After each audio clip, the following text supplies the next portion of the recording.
course, I had to come over here just to prove that I was in Paris. Paris, Tennessee, but Paris nonetheless. This might be a little bit hard to read, but I've come out way out here, kind of in the middle of nowhere on the east side of Paris.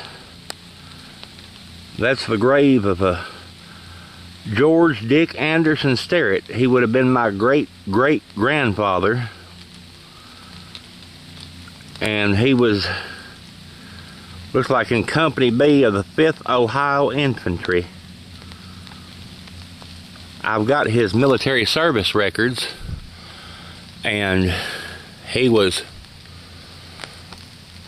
entered in 1861 and was discharged for kidney trouble after the Battle of Chickamauga in 1864. Now, he was a Yankee, but now I know I've got other relatives in the Confederacy, but I haven't found their graves yet. I'm not sure, but I believe this would have been his wife, which would have been my great-great-grandmother, or my great-grandmother, anyhow. Maybe it's his daughter, I don't know. But Dora Sterrett. I don't know what the... Well, she wasn't born till 1867 and died in 1934. She could very well have been his wife.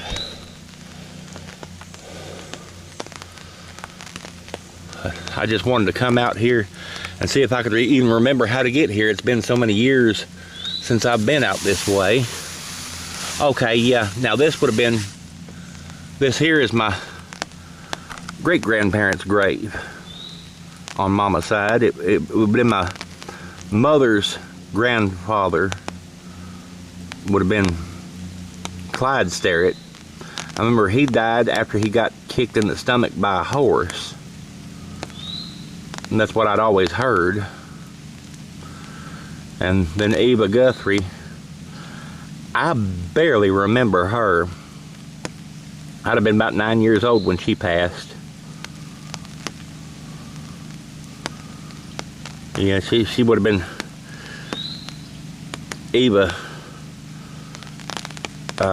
Sterrett to begin with, and then she married a Guthrie.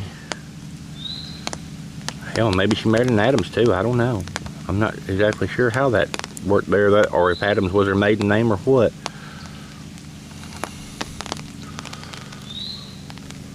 But it's quiet little graveyard out here in the middle of nowhere. I had to come down a little one-lane gravel road that's just about overgrown to get here.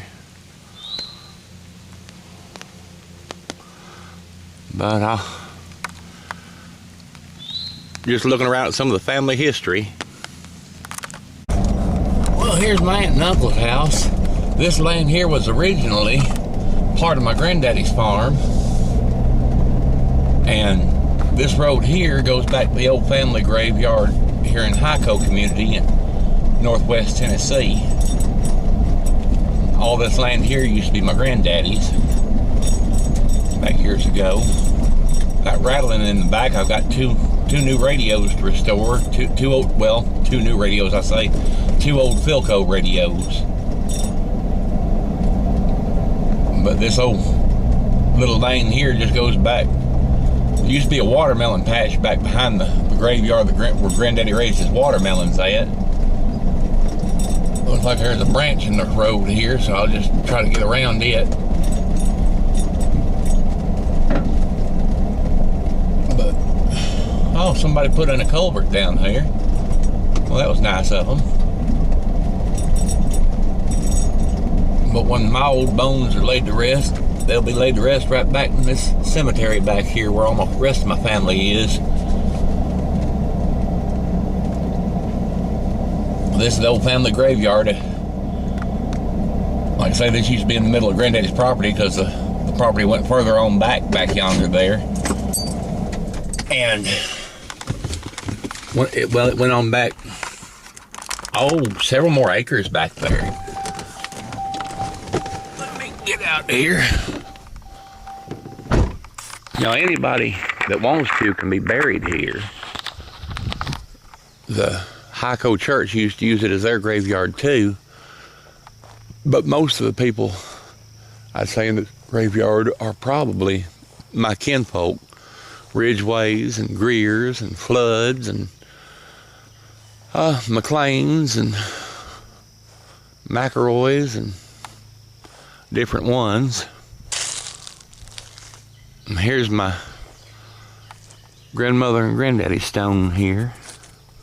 Grandmother just died the year before last. Well, she died on my birthday, actually. September 6th of 2014. And there's Granddaddy, Paul Franklin McClain. This was my great grandfather and great grandmother. Granddaddy's mother and father, Beulah May and Amos Franklin. If I go further on back back here, let's see, those are some McClains too. I'm not exactly sure. Okay. She was a Howard, but she was originally a McClain. She would have been one of my great aunts, I guess. And then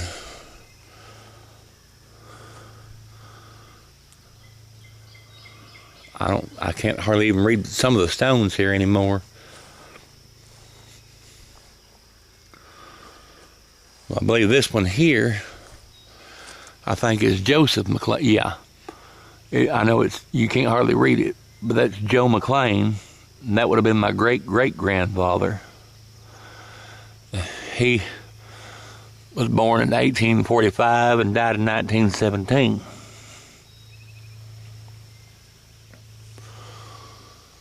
Now, I've been told, I don't know what the truth of the matter is,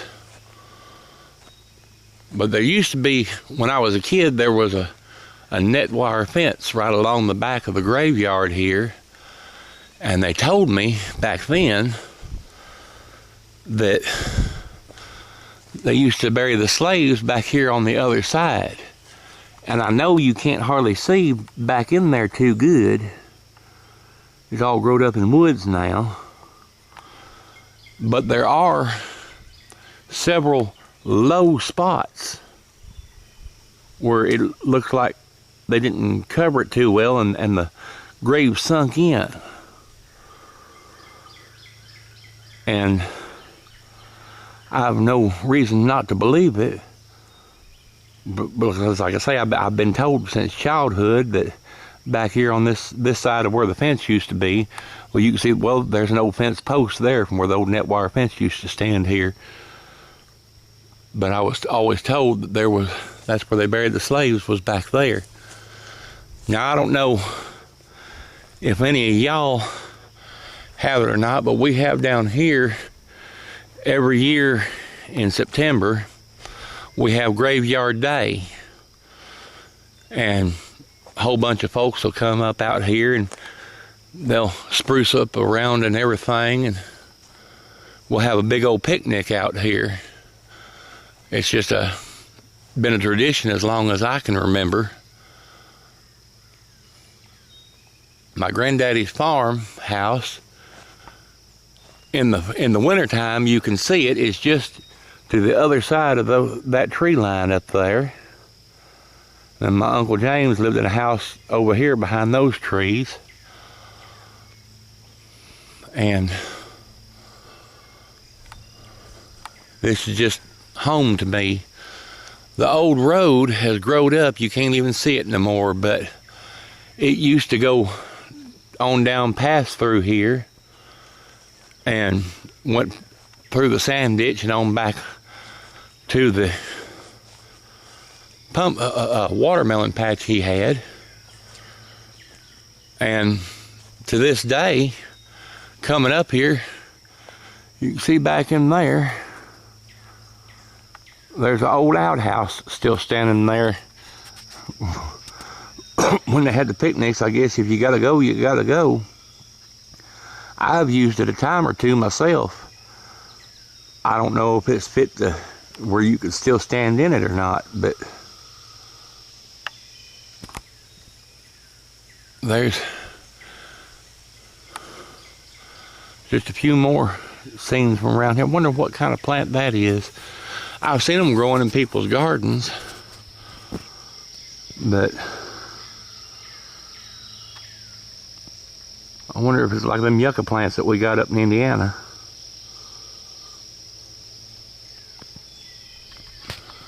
But it's just a real peaceful old place here.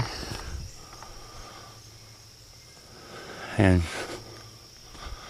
I'll sign off here, and I intend to do some more sighting tomorrow on my trip back to Indiana.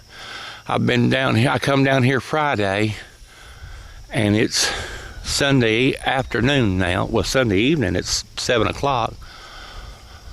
So I guess I'll go ahead and sign out and head back up to my aunt and uncle's house, and I'll spend the night there and start heading back home tomorrow.